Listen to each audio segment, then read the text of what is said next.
What's up, guys? It's your girl Virgo Queen here, and you are watching The Todd Atkins Show. Todd has been involved in covering the sport of mixed martial arts since the 1990s while living in Hawaii and Japan.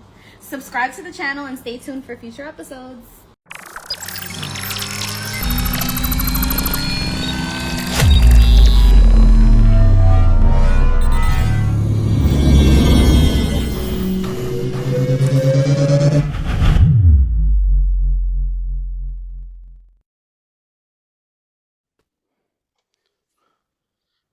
All right, so this is Todd Atkins, and I'm here with Andrew Benjamin, who's behind the We Are Rising podcast, and he's also the guy who named this new show, the Smartcage podcast. And what we're going to do is recap PFL events as they go through these tournaments. And I wanted to kind of give Andrew the opportunity to kind of lay out, kind of his opening statement of why we're kind of doing this particular show.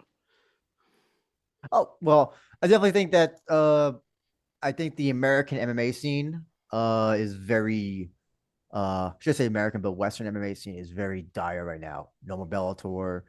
Um Everything's behind UFC Fight Pass, all that stuff. And there's really no solid number two uh alternative to UFC at this point in the West. Right now, we got PFL. I know there's a lot of people who have opinions about PFL, both negative and positive.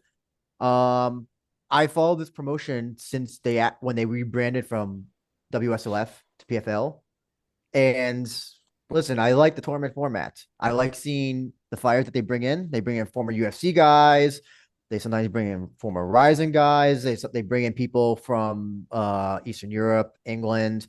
So I definitely think it's a shot in the butt that we need here in the West for a just something that's not the UFC. And and that's not why I just like it. I like the tournament format. I like the original tournament bracket where you got 6 points if you finished, and all that stuff. I know that a lot of people didn't like it because they couldn't follow it. I was able to follow it because I read the nitty gritty of what the actual rules were. But it was great seeing fighters like Impa Kasanganay and others who maybe didn't do well in UFC get to showcase their skills on a on a big level and get some money out of it, a lot of money.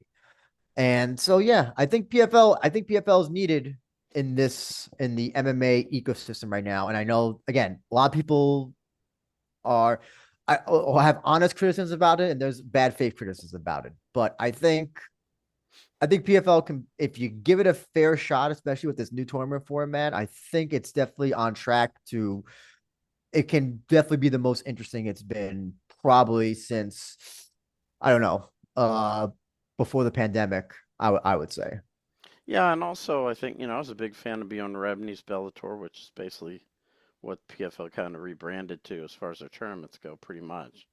And for me, if you just have another matchmaking event, which all the other events are pretty much in the West, they're just worse versions of the UFC. They aren't going to have as much talent. They're just matchmaking fights. People aren't going to be interested in those fights usually. And even the UFC is hard to follow because you don't know who's fighting, you don't know why they're fighting half the time, you don't know when you're going to see them fight again.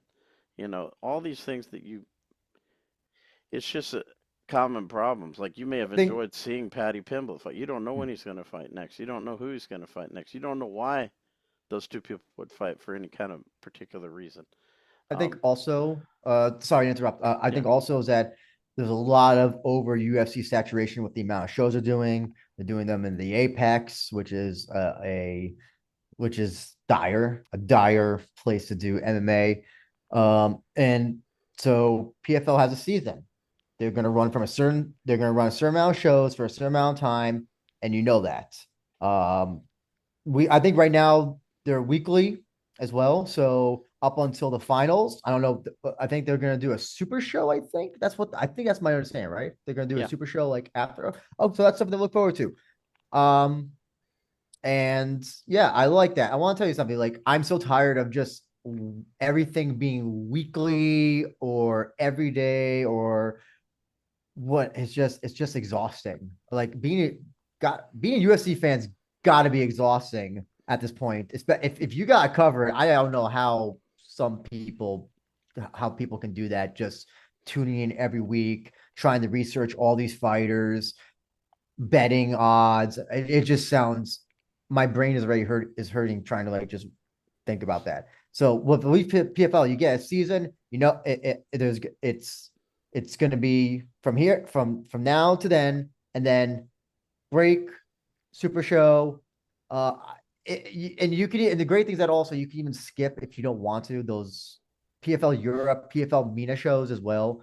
Which I don't even know if we can even get them here in the United States. I don't. I haven't been able to ever actually watch them ever. Mm. So there's that as well. That's also an interesting aspect as well, is that they had that's kind of their almost de facto scouting shows as well. So that's also pretty cool. So I admire that PFL is trying to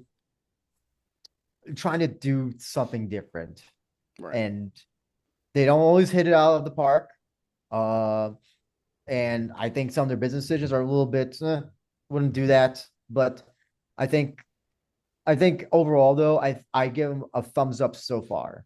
From where I seen them day one when they had their first show at the Hulu Theater at Madison Square Garden in New York to now. Yeah, and I think a lot of those decisions were actually good decisions. I know people are giving them a hard time, but the only thing I would say that's negative necessarily is dragging out these fighters from Bellator, and but I think the other decisions, when you're kind of trying to start over with a new format and you're trying to make a company profitable, for them to cut costs is perfectly normal. Yeah. That's what I think everybody does. here's the other thing that people don't understand about contracts. Here's the thing. I'll say this about the whole PFL contract thing. If they don't have plan on using a fighter ever, if they're just holding them out, let them go. I that's as simple as I can say. Just let them go. Let them go. Let somebody else deal with them. There is the problem is also that you can't just always willy nilly. Somebody says, "I want to be let go." You say yes. That sets a bad precedent. There should you negotiate? Yeah, negotiate something. You know, see if they can get. There's a reason why I don't know if you pay attention to wrestling, Todd. Do you pay attention to AEW or WWE? No, not really Okay. anymore. Yeah. So AEW had this thing. So there were these two wrestlers, Pentagon Jr. and Ray Phoenix. They're both brothers, by the way, as well, which is also interesting. So Penta wound up going to WWE. It was reported supposedly that he wanted to get out of his contract earlier, and it seemed like it seemed like he was going to have to wait out his contract. But then Tony Khan let him out of his contract. Pretty simply. His brother, on the other hand, Ray Phoenix, clearly was not happy there and went on social media bitching and complaining, saying that he was a prisoner. He said he was a prisoner, or he said something. He said something. Really. And Tony Khan decided, you know what? I'm not gonna let this guy go. I'm gonna keep him until his contract is gonna still pay him because that's what the contract states. But I'm gonna hold him out, and then when his contract ends, not gonna renew it. So I definitely feel like if there's fires that they're not ever planning on using, yeah, you should get rid of them. But also, you can't. Anytime a fire says I want to be let go for my contract, you can't just always give in. It's just simple business metrics. I own two small businesses, and there, there's there's a balance between being a selfish business owner and being altruistic, I guess. And you gotta find that right balance. So absolutely, yeah. The people who they didn't seem to want to keep around or honor their contracts, just let them go. Let somebody else deal with them. But like Douglas Lima apparently is still with PFL, I think, right? I think Yeah, Johnny Eblin. Some of these guys haven't left yet. Liz Carmouche. Yeah. Um, Yeah, the ones who are looking for fights, please, give them fights. Like give Corey Anderson a fight, give Apache Mix. Yeah, another guy. Yeah. Yeah, I'll definitely say if you don't ever want to use these guys, just get rid of them. Just I just can see it because you don't want to give your competitor. UFC would probably sign most of these guys, and you don't want to give them like 10 really good fighters right off the bat. Here you go. You know, all at Mhm. the same time because that could hurt you too. Because now you're like they just had Pitbull who didn't look great against Yair last night. Now they got Pico coming in, so they're getting this infusion of talent. And if PFL let them all go, now you got infusion Well, of talent across all I'm these different what weight classes. what I'm saying is that I don't know if UFC would sign all of them. I don't know if they would take back Corey Anderson, for example. Right, right. What I'm just saying is that if PFL knows they're not going to use somebody, then just get rid of them. If the plan is to use them, just give them a fight, renegotiate or whatever. But also you shouldn't have to, you can't anytime someone just says I want to leave, go somewhere else, unlike some other promotions that might be in Japan, you can't just always give in. You have to find, I would almost even say like if there was a way like, and I don't know if they did this with Pettis, but like, even just say, hey, we'll let you fight somewhere else and we'll count those towards this contract, something like that. I'd be fine with that. It's just, yeah, I don't like to see.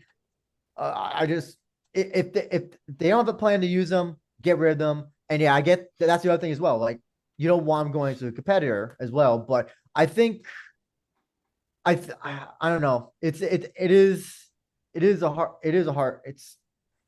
It's not as black and white as a lot of people seem to make it. Yeah.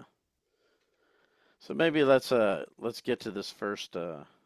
Well, before we do that, I'll kind of talk about the other thing. Like Errol Hawani kind of took some cheap shots at PFL because him and Don Davis got into it a little bit. Hmm. But I really felt a lot of his points were not. They're actually good things that PFL did. As far as like saying cutting costs is something you have to do. Moving into Universal Studios, I think PFL shows in Universal Studios look better than the UFC's and the Apex. Would you Hmm. agree with that? Hmm. Well, I mean, I It's think a almost it's a anything looks. similar environment.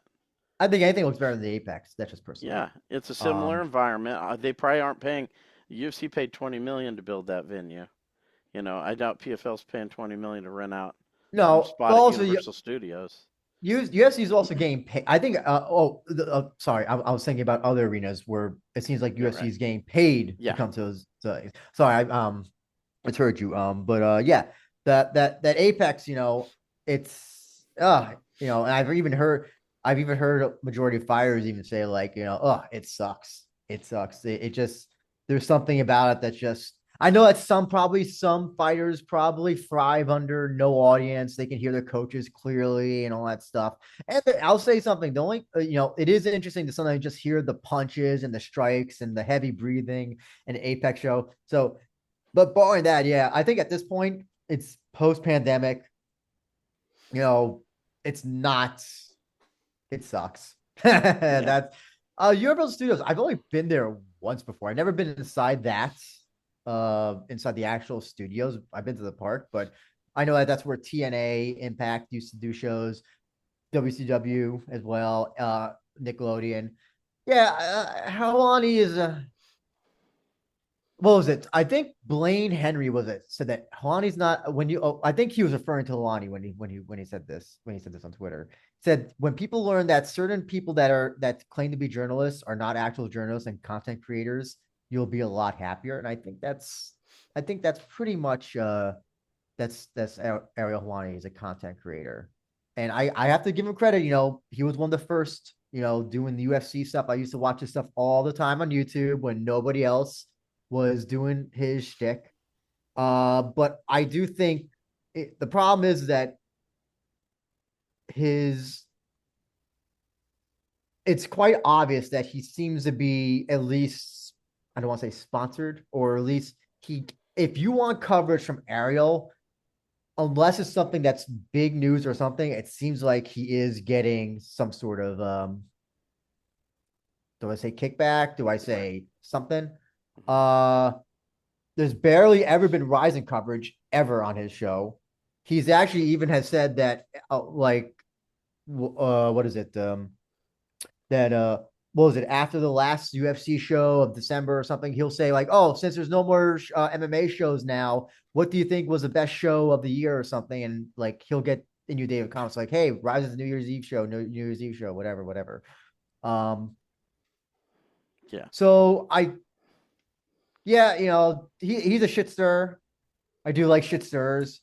I do think it doesn't come from a place of honesty though, where this particular shit talking that he was with Don Davis and yeah, I guess eventually Campbell McLaren got it, again the crossfire as well. So I definitely don't think he's and also the other thing is like he claimed that he's asked Don Davis to be on the show. I don't know if that's 100% true at all. Because uh yeah, because there's another incident with her Ariel I'll point out as well. So he did this interview with Tony Khan, president, CEO, whatever of AEW, and this entire interview was just Ariel just bombarding him with just like I would say probably like real questions, real hard hitting questions, but also a lot of backhanded insults as well. And then a few weeks before that, I think it was, he had interviewed, was it Triple H or Nick Khan? But it was totally softball interview. So Ariel Helwani's agent is Nick Khan, who works for WWE. So there was a lot of people questioning whether Ariel was being honest in his interview with Tony Khan when his agent is the works for the competitor of AEW. So yeah, it's at this point it's very hard to say what he's doing. Whatever he's doing, is it honest? Is it coming from the heart? That's the thing. I don't know. I'll most likely say it's not. His coverage of GFL was absurd. He was the only one who was giving it so much coverage, and then we saw GFL is another statistic in the MMA world of failed promotions. Yeah, and now he wants to say, "Oh, I knew it wasn't going to work out," and blah blah blah. Well, why were you giving it all this air? You know? Yeah, of course, there's no evidence. I know people will say, "Oh, do you have evidence that he's getting paid?" No, I don't. But if you just look at who he gives coverage to, other than UFC is the only thing that yeah, that's the exception. But like, if you look, it just is. It's just like he's only had. I'm trying to think of. He's had Sakaki Bara only on once. I don't know about BKFC. I don't know if he's. I know he's had Feldman on. I don't know how many times. PFL. I don't know who he's had on in terms of fighters and all that.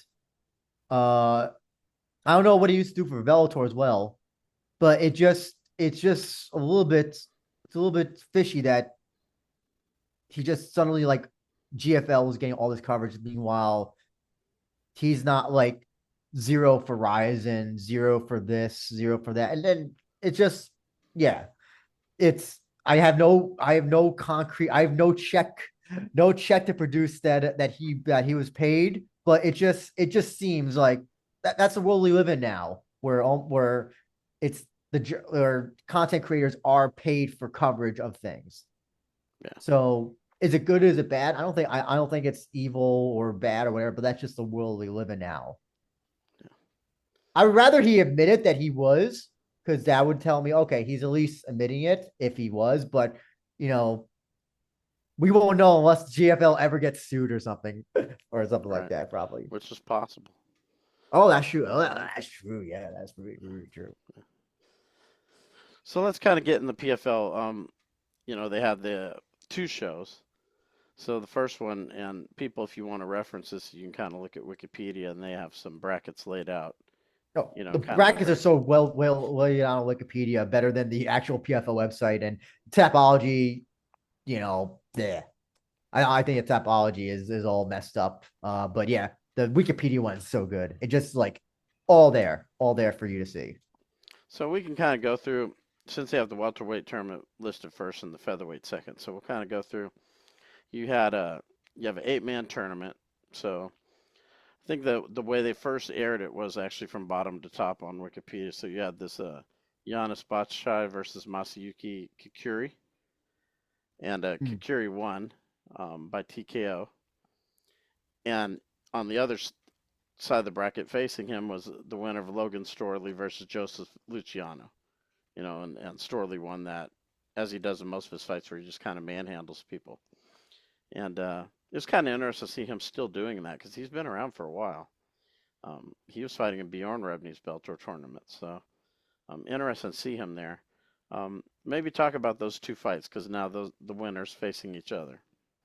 Well, also, while Kikura won by TKO, um, he actually won because Giannis couldn't get off the stool. I think he quit mid-fight or quit in between rounds. I think that's what happened. Hmm. So yeah, no, listen, there's always been talk about can there ever be an upper weight class guy from Japan who could be successful overseas? People thought that Yusaku Kinoshita might be able to do that in USC. Unfortunately, his career has not gone that way. Um, Fat Ninja, unfortunately, has retired from MMA for the time being. And yeah, Kikuri might be that guy. He has finished most of his opponents since coming stateside. Excuse me, actually, he's finished all of his opponents.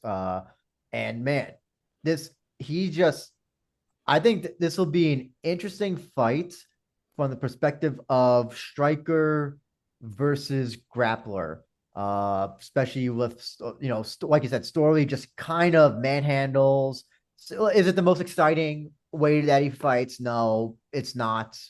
But listen, that's how this guy got he got to be champion in Bellator. And it'll be interesting because Storley has been knocked out before. I'm forgetting was it Koreshkov who knocked him out? I forgot who it was for but who defeated him to get the Bellator title, but He's only it lost a couple of times. One of them was to Musayev, and oh, was it Musa? I think it was Musayev who knocked him out. Yeah, yeah, yeah, yeah, that was so he's only been knocked out once. In the other ways he's lost was by decision, but it's only like 2 or 3 times, I think it is. And it was to the same guy. Not Koreshkov, Amazov was the yeah, guy. Amazov, who's great. You know what I mean? So Yeah. it just shows Storley's level. He's lost to Musayev, who may be one of the best fighters in the world So, at his weight period. I know a yeah. lot of people, those UFC fans who haven't seen him. Yeah, he is. And then you have Amosov, who was one of the very best fighters in Bellator before he moved over to PFL. Hmm. And yeah, he's elite too and matches up well with Storley in his skill area. So Hmm. Storley's still, I think he's vastly underrated for what he's done in his career. You He know? is. I do get, why fans might not think he's the most exciting fighter. But this I this fight is I guess is the best example I could put of a striker's chance. If Kikuri gets just enough punches in, maybe even that one lucky cross, he can knock out Storley if Story's not careful. Story's game plan will probably just have to be just doing what Story does, just manhandling, grappling, cutting off any sort of movement that Kikuri might want to get in on, keep him up against the cage. So definitely Story would be the favorite in my opinion for that. But listen, I'm behind seeing the first Japanese PFL champion. So it would be great to see that. So I'm kind of I'm hoping for Kikuri. My brain says Storley, heart says Kikuri. Another thing about Storley, you have two guys that are having success in the UFC. Joaquin Buckley is having a lot of success. Storley beat him. You have Michael Page, who's having success. He's hasn't had as many fights yet, but Storley beat him also. So Mm. Storley's a high level. Mm. The only Actually, guys he's so lost to are great, and yeah, he's beat some very good fighters. yeah, and I think Kikuri has been pretty much he has been tested with relatively high level fighters in Japan, and I would say mid level fighters here. So without that would be Curry's most toughest fight, probably of his career. So and I love a good underdog. So it would be great to see Curry. Story will have many chances. Who knows when the next chance for Curry might happen. So yeah, Story. I feel like Story's already had his moment to shine with the winning the Bellator championship and all that. I want to get some. I want to see some new. I want to see some new blood. Uh, advance. Right. And on the other side of the bracket, we had Jason Jackson versus Audrey Koreshkov, he's been around a long time. He was in the old Bellator, the original Bellator, and Thad Jean versus I think it's Burkamov. Yeah, Magomed Berkhamov. Yeah. Burkamov. Yeah. So I thought Thad looked really good in his fight, and Jason Jackson. You know, both of these guys, as you were saying, Jackson with a lot of experience, and Jean with a lot of potential. You know. Also give Gene credit. He was a last minute replacement for a very tough fighter. For a very tough fight. Berkhamov's only lost a handful of times as well. I think I know. The one I remember most was the Lorenz Larkin Hellbow knockout back in Bellator. So, but again, yeah, just knocked him out clean. Clean as a whistle. And Jackson, like I told you off air, went from being one of the fighters I least looked forward to now one of the ones I look forward to the most. I don't know what happened. This guy was not finishing people at all in his entire Bellator career. He had that weird, he had that fight. He had that really shitty fight with Neiman Gracie, if you remember that fight. One of the worst fights I've ever seen. And he had the other fight. I forgot the fighter, but it was a wrestler guy. That I think that went to split decision, but in my opinion, he lost. But since he's won the Bellator title, man, this guy, yeah, he has looked so good in all of his fights, and I don't know what he's done or what he decided to do differently, but yeah, he's looked amazing, and the fact that he's beating guys almost at their own game. Koreshkov, and I don't know. Would you say he's a grappler? I would say put him in the grappling category, right? Yeah. And Yeah. he taps him out, easy peasy, and then yeah, defeating what is it? The other guy, Amazov, who wasn't he undefeated? I think he was undefeated, I believe, right? Hmm. Yeah, just knocked him out. Um, yeah, okay, yeah. The last fight that he lost was the Kuramagomedov fight Yeah. against Ramazan, Yeah. and yeah, that was against a guy who was just a much better grappler. Ed Roof. Ed Roof was the guy who I was thinking that I thought he lost to. But anyway, yeah, man, man has looked unstoppable in his last few fights, minus that one loss. So this is it'll definitely be experience versus just power in this fight. I think again it's kind of the same with the Storley Kikuri fight. Will experience or raw power be the deciding factor uh in how it goes? I kind of like that. I like that whole. You kind of had the same dynamics of both fights. Right. Now we can anticipate these guys are going to fight in June. We know when it is. We know who they're fighting. And this is kind of what we were talking about in the opening. We have these two matches that we can anticipate. They're Yeah, both good fights, and it's kind of fresh in our mind because we saw it recently. yeah. So you can see these guys fight again. The winner's going to fight 3 times in 5 months, I believe. Yeah. So you're getting a Well, look at certain fighters multiple times. I was going to ask you. So let's just say during these semifinals, let's just say somebody, for some reason, they can't make it. What would you do? Would you sub in the loser, the person who they beat initially, or would you find an entirely new fighter, or would you just or Mm. I don't know, give him a bye? No, I mean I wouldn't give him a bye, absolutely not. But it's hard to say who you could sub in. I guess you could sub in the loser perhaps, unless that person's injured. Because I don't think they're doing alternates. I don't think they are. They might be unofficially doing alternates because that's what they seem to sometimes do. So they might have like somebody in they might cancel another fight and take one of those fighters, maybe. Yeah, and this is where I think, I was talking to, trying to remember his name, but he's the Spanish announcer for PFL. And he was talking about tournaments allow underdogs to become stars. Because he worked for Bjorn Rebney in the original Bellator. And I think this is one where you might see that with Thad Jean if he was to win this tournament, Mm-hmm. because the way he fights he wins by knockout most of the time. He's kind of brash, like some of the guys in the UFC, I would say. And so he's a guy who could maybe benefit big time from winning this tournament in terms of his profile.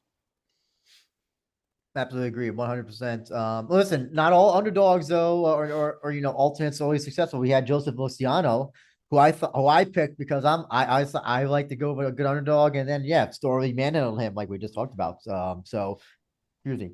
So yeah, but then again, some people like Thad Jean, Pinedo, and a few others, they weather the storm and they're able to be successful and able to make a name for themselves. And I think ultimately those are kind of the better stories in my opinion. Those are just the more exciting ones. Who doesn't love a good old Rocky story? Rocky two, not Rocky one. Rocky two story. So yeah, I like it's something to look forward. It's like you said, something to look forward to. None of this ranking horse shit. So yeah, it's I'm looking forward to Jackson, Gene, Storley, Curry. I think they're gonna. And then yeah, then you have the finals to look forward to, which will be a lot of fun. Yeah, and you just talked about Pinedo, this guy from Chile, aggressive fighter, and he's going to face Gabriel Braga in the second round, Hmm. and he's like the defending champion at featherweight, Yeah, Pinedo. So kind of what we were talking about earlier, if this guy was to go through and win this tournament again, I think his profile increases substantially, just like we talked about with Gene, but for a different reason, because he won it again, you know? yeah, yeah. I think no, Impa, I think won it twice, didn't he? Didn't Impa Kasangane win it twice? Or am I Right, but thinking? to win this tournament, to go through this 8-man tournament where you're fighting in a shorter period of time Yeah. rather than the season, Okay. Oh, okay. Yeah. yeah, I Yeah. think, he could kind of increase his profile, and especially if he's able to beat Kabulaev, who won the other side. Um, didn't look super impressive. Some people might have even chose Kennedy as on the winner, but he's a tough guy, very tough guy, and Pinedo's going to have to fight hard to beat him. So Yeah. the, Absolutely. Yeah. Yeah. these fights where we can, see the matchups, the second round of matchups, and anticipate these and know when they're happening. To me, it's just a breath of fresh air for the. No, I agree too. I agree too. And there's I don't know if we'll see how if they stick with it for the next season, for the next year.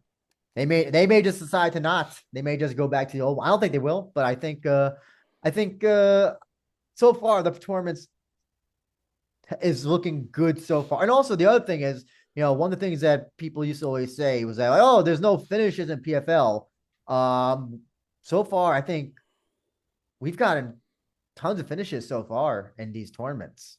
Um, you would, and I do think that's always the one issue you have with a tournament is that a fighter, especially when you know when you're going to be fighting next, I think sometimes you either have fighters that go all out or fighters that play really, really safe because they want to be obviously they want to win, but they also want to be not injured or potentially injured for the next round.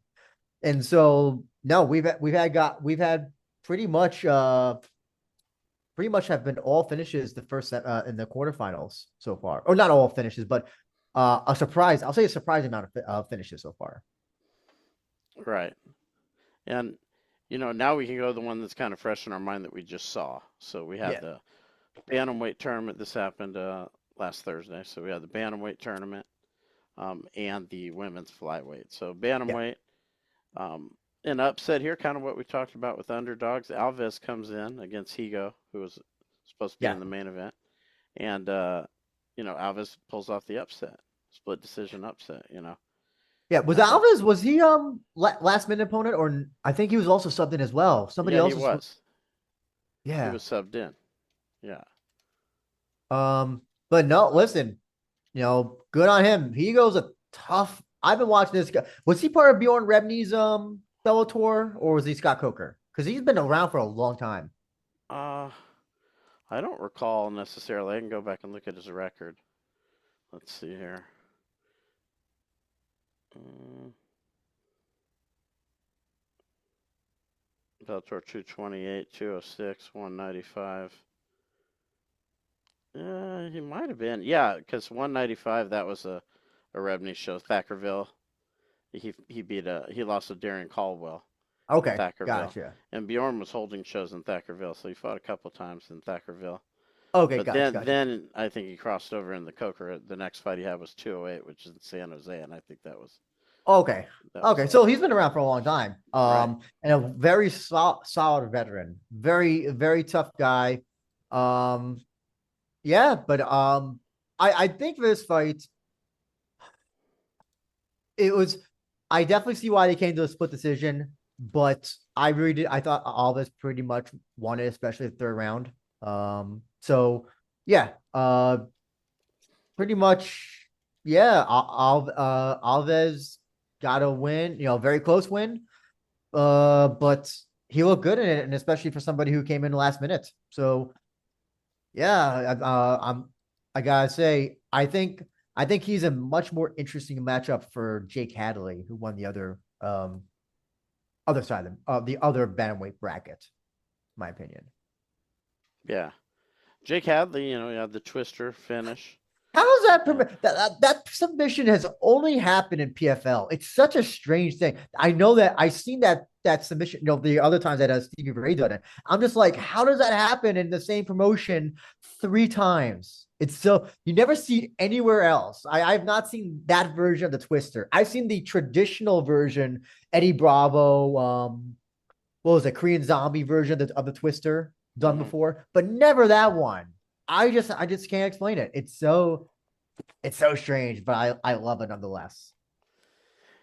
Yeah, and you know Hadley Alves, the Alves looks really powerful. He's This is another matchup where you got kind of an interesting clash of styles. Um, Yeah. I was Maybe I would say I was maybe more of a striker.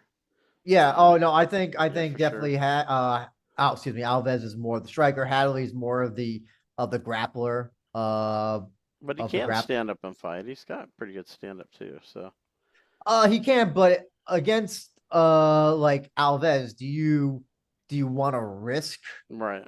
going toe to toe with this guy? And I'm just perusing his record. 14, 14, 13, excuse me, 13 wins, 9 by KO. So I don't know. I see that and I'm like, no, I don't want to be going standing toe to toe with this guy. So yeah, a striker versus a grappler match. I think it'll be a very interesting matchup to see what if Alves can negate Hadley's grappling, uh, or if maybe Hadley's gonna just say fuck it, I'll strike them with the guy. Just gonna stand up and maybe try to beat the guy in his own game. Yeah. And even the next matchup we're going to talk about, which is Justin Wetzel versus Mando Gutierrez. So, Mm. Wetzel, his fight was interesting. I mean, I thought it was pretty close. Um, Kazimov was just maybe a little too small for Wetzel. Yeah, Wetzel was much bigger than him. yeah. Um, a lot of the fight was in the fence. I thought Wetzel had some good brief periods in each round that were significant. Brief but significant. Mhm. Not. I actually thought Kazimov won more of the fight, but these brief periods that Wetzel did well in the rounds were significant enough to win him the fight. Mhm. Um, so it was an interesting fight. Wetzel showed a lot of I would say maybe toughness was the most interesting part of his game in this fight because I don't think he was overwhelming standing up. I don't think he was overwhelming on the ground. He did take Kazumov down a Yeah, a couple bunch of times. times. He took Yeah. I took him down a bunch of times. Yeah. So I don't think it was that he was overwhelming Well, anywhere, but he was it, able to do enough to win. I think it also has to be said that also Wetzel did miss weight. I think Yeah. that can't be ignored. And he, like you said, he looked significantly bigger than Kazumov. I think what was the deciding thing was the weird reverse guard position in that third round Yeah. that Wetzel got him in. Because if you so from a control perspective, if you look at it that way, he's obviously controlling Kazumov. And he's also striking him as well. He's doing some like body shots. Hmm. I think I get what you're saying. I don't think it was as close uh as maybe you interpret the fight. I saw that third round as basically being the deciding factor, especially that in those last, what was it, maybe 1.5, 1 minute when Wetzel got him in that guard position and just kind of controlled him for almost the entire round. Yeah, that's what I'm talking about, where he has like a minute of significance, a real Yeah, significant minute. yeah. And yeah. Now I have a question. Do you think what about fighters who miss weight? Uh, I've always been a fan of the whole thing in Japan where it's a no contest. And Yeah. what are your thoughts on that? Do you think there should be some sort of punishment? Well, I mean, there are rules. How they choose to enforce the rules is up to whatever. But if Mhm. you're gonna have that rule and you're not gonna enforce it, then what's the point? You know? I think for especially for a tournament, if you miss weight, I think okay. The other thing also is that I'm reading this. Apparently, Wetzel was a last minute replacement as well. It was supposed to be Kieran Clark. Hmm. So I'll be not so harsh to Wetzel, Hmm. but you also don't want if there's no sort of significant punishment other than missing purse, all that stuff. Then like what's the incentive for why should you go on and just not miss weight for semifinals and finals if it's That's going to right. especially put you at an advantage. Exactly. So I think that's so I think I don't want to say that I can understand the lack of a punishment if in just a regular singles bout. I still think there should be significant punishment for that, but for a tournament, that's even more significant. I remember for when Ryzen did the first Adams women's super athletes tournament, Andy Nguyen missed weight against Reina, and Sakaki Bar was asked, "So what happens if Andy Nguyen wins, even though she gets a no contest on the record? Does she advance?" And I believe he said no, she would not. Reina would advance because of the missed weight. So yeah, there's got if you're gonna do a tournament, there needs to be a significant punishment for fighters who miss weight, not just missing, whatever. If it means that they start off without a point or they get deducted a point, good. If you want to do the rising thing, I'm all for that. Because again, like I said, if you're just gonna if there's no punishment, then just fuck it. Just don't even fucking cut weight for your fights and just do it that way. Yeah, I mean it's difficult, and now Kazimov gets another loss on his record. I think he only had one, Yeah, and now he's got another loss on his record because he. And there's always pressure for guys to go on and fight, regardless if their opponent makes weight or not. yeah. But it's tough. I know. I know. Yeah, I just, I don't want this to be, like a one thing where, just, we're gonna just change the weight class, whatever they do whenever fighters miss weight and all that stuff. So yeah, I just want to see it would be great if it would be better, I think, if there was just some sort of really significant punishment, especially for a tournament. Yeah, yeah. It's we'll have to see if he can make weight in the next round. You know, Oh yeah, yeah, and what they would do if that didn't happen. yeah. Now, the guy he's fighting, Mando Gutierrez, this is going to be another really interesting fight because he looked really explosive, real aggressive. So, Hmm, hmm. and he wasn't an undersized guy. He's, pretty muscular and stout. So it's a very different matchup than the one Wetzel just had. Yeah, So it'd be yeah. interesting to see how he can adjust for that kind of opponent. Yeah. So I'll assume that he'll make weight for the fight. Again, he got this fight on short notice, so I'll give him the benefit of the doubt. Mando though is like his he has like his only few losses are like against Raul Rosas and a, about like two or three other people I think it is. But no, that guy's a good fighter. That guy's is legit. And yeah, I wonder if Wetzel will be as grapple heavy for a guy like Gutierrez. I don't know. I would hesitate to grapple with Gutierrez if I'm Wetzel.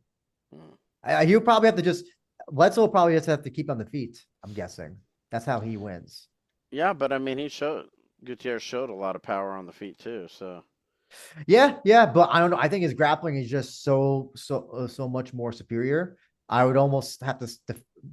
He better come in and get ready for some grappling defense and some takedown defense. Is all I'm gonna say. yeah.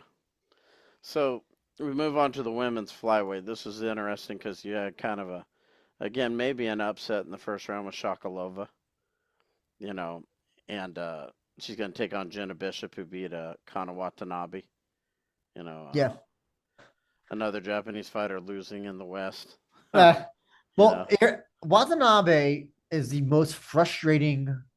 She might be the most frustrating fighter that I'm a fan of because she is the absolute pinnacle example of why Japan is so behind when it comes to the most of the world when it comes to MMA. She is so good at grappling. She is so good at judo, but her striking defense and striking is so horrendous. And I'm just baffled why she hasn't. I think she's been trained at the same gym her entire life when she started MMA. And I just like go to ATT for like 3 or 4 months, do something. Go to Killcliff, go somewhere else. Cause her striking, I can't believe it. It just is so frustrating. Just because she's got the good. Her grappling is freaking good. It's amazing. To see her judo stuff, but when she gets paired up against like a Liz Carmouche or somebody else, they they mop the floor of her because they're just so more advanced with their stuff. yeah, and I mean, it's not like I mean, Jenna Bishop looked good, but it wasn't. I don't think there's a big separation between the two. It's just that she was getting tagged a lot more than Yeah, that's the thing is that yeah. if Kana would just implement some sort of defense, striking defense, I think she can. Yeah, she would have been able to win that fight. But yeah, that's how Bishop didn't win by any sort of by any extraordinary means, other than I would almost say Kana lost to herself almost. And Shakalova looked good. I'll just quickly say she beat Velasquez, who was she a Bellator champion or was she a contender? Mm, go back and check. I thought she was a Bellator champion or she at least contended for a title. So, but she's a Yeah, black belt in jiu-jitsu. she was champion. Yep. Okay, yeah, and jiu-jitsu and black belt, and she gets moon handled by Shakalova. Hey, and especially on short notice. You know what? Good on Shakalova.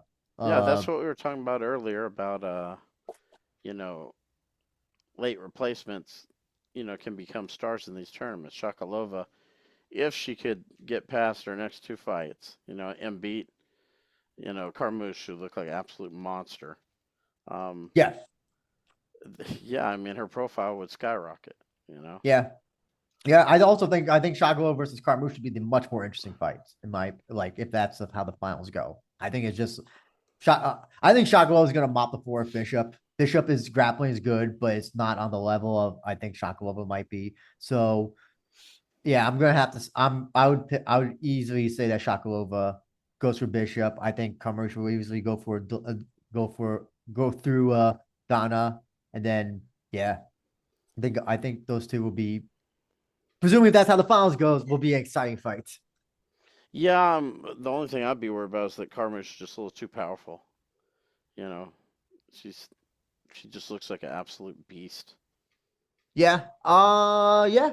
Car- yeah, I mean, Carmouche is, you The know, girl who lost to Rousey, this Carmouche wouldn't lose to Rousey, I and I don't think. remember that fight. And Yeah. I remember that fight. She looked the best against Rousey. She Yeah. got that rear naked on her, almost Hmm. had the rear naked on her, but didn't. Was it the armbar? Did she have the armbar or the rear naked? I think it was a rear naked, I believe. But Yeah. she was the first person to make Rousey look vulnerable. Hmm. And she was the first person to defeat Shevchenko many, many, many years ago.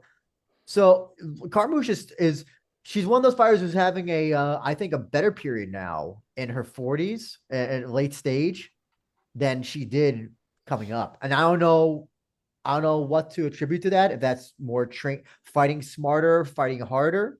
But she has her Bellator run was great, and her looks like her PFL run is going to possibly go the same way. Yeah, and that'd be interesting too to have someone who, like you're saying, is 40 or whatever, still winning tournaments. You know, what that Yeah, would do for her profile or her respect amongst other fighters or the world rankings, so to speak. yeah, yeah. Also, she's gone down a weight class. I think most often when people get older, they go up a weight class. That's at least I feel like it is, but because she used to be at bantamweight, um, back in UFC, but then when she came to Bellator, I think that's when she decided to go to flyweight. I think. She's 10 Or and 1 in her last 11 fights. That's pretty impressive. and I think she's finished. She's had about three or four. There are about three or four or five or six finishes, Yeah. something like that.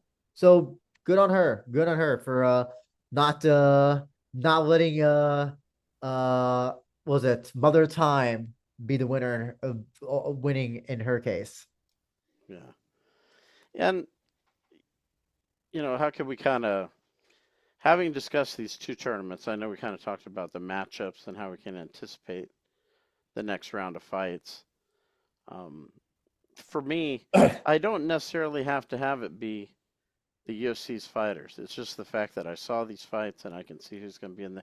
That's how I felt about Bjorn Rebney's shows, and I felt like over time it did organically produce some guys who became pretty popular amongst the overall MMA fan base. Guys like Michael Chandler, Ben Askren, Douglas Lima, Koreshkov, um, Storm Semenko. They had a lot of guys that were very good, very successful fighters that were respected amongst the overall fan base. Yeah. No, I agree. I agree. And again, it's just something different. We're getting tournaments that are single elimination, and you're getting fighters from all walks of life, not just former UFC people, but also former Bellator people, former LFA, RFA, yada yada yada yada yada. So I like the mix of fighters that we're getting as well. It's just not one like we're not just getting a bunch of Dagestanis or Russians or whatever, so yeah, I do like I do like this new format so far. Seems to be working. Yeah, and then next week we got the middleweight and the lightweight, men's middleweight, lightweight tournaments. So, you know, Ah, yes, yes, yes, yes, yes. Yes. the only Uh, thing that I think might be a challenge for people watching is you have, the first round you're having all these tournaments, so it might be hard for people to keep up with which tournament is which, when you're having several, yeah, but I remember. I think this is the first time they've actually had middleweight.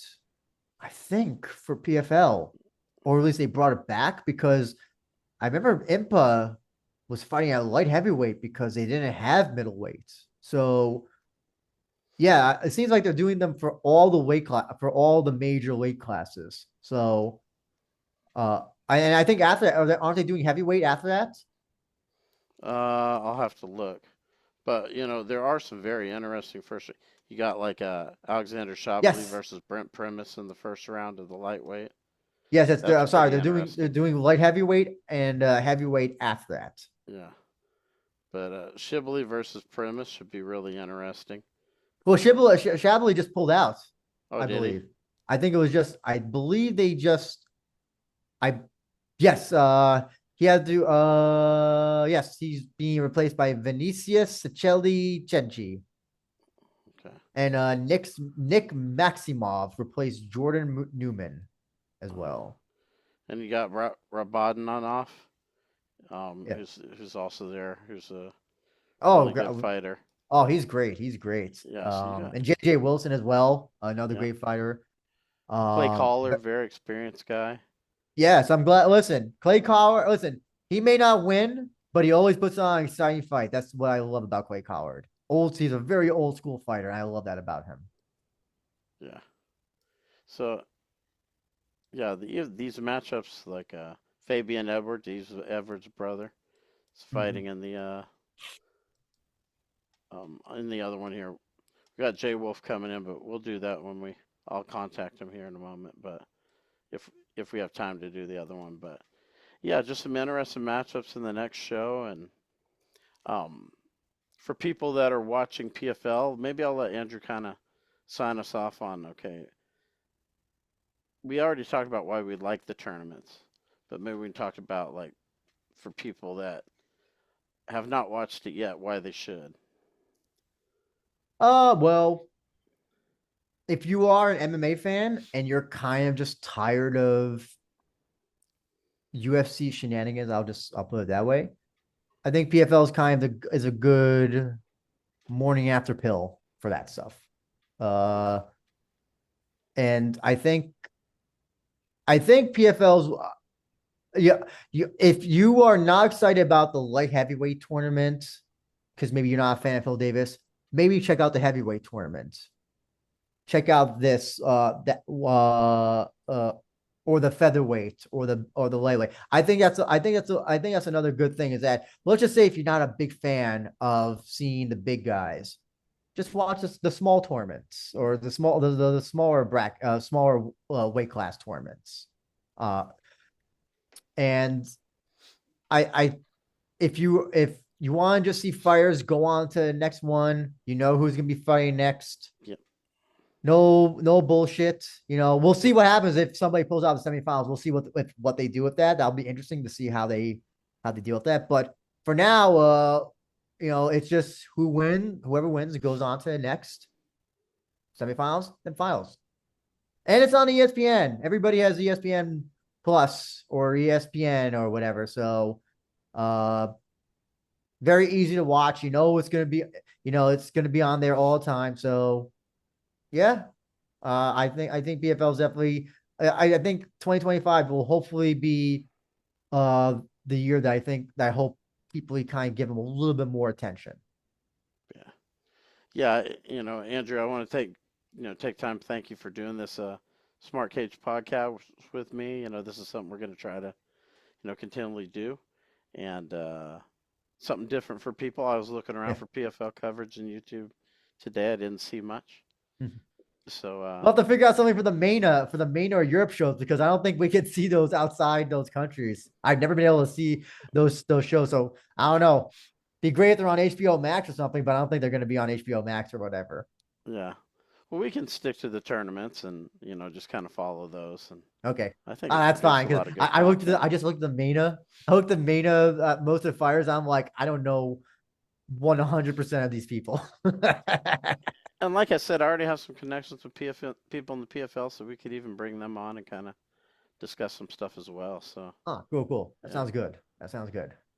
All right, so people, everyone checking this out, check out Andrew Benjamin. He has a We Are Rising podcast. You tell them where to find that. Oh yes, you can find us YouTube, Spotify, SoundCloud. Follow the Twitter at We Are Rising Pod. We mostly cover just JMMA stuff, Ryzen, Pancreas, Deep, all that good stuff. If you want to get into Ryzen, it's the best place because we give information to fighters and where you can find the fights and all that stuff. So yeah, please tune into We Are Rising podcast if you can. All right, everybody. Until the next episode, PFL fans, people that are kind of interested, check us out. We'll be back again next week. Take care. This is the Todd Atkins Show, okay? We're talking about Todd Atkins. I've known him for a very long time. Fantastic person. Handsome person and a really tough guy, okay? You're talking about a tough guy. He talks about combat sports. You're looking at Colby Covington. Fantastic people in combat sports. And Todd Atkins is a highly respected person. He talks about it all the time. He's got a great show. You're watching the greatest show, okay, the Todd Atkins Show, and you're watching it. I would not want to pick a fight with Todd. I would not want to pick a fight with Todd, so don't miss it. He's got the greatest people and the greatest show. Not like the fake news, okay? He's a great show, highly respected, and you don't want to miss it, believe me.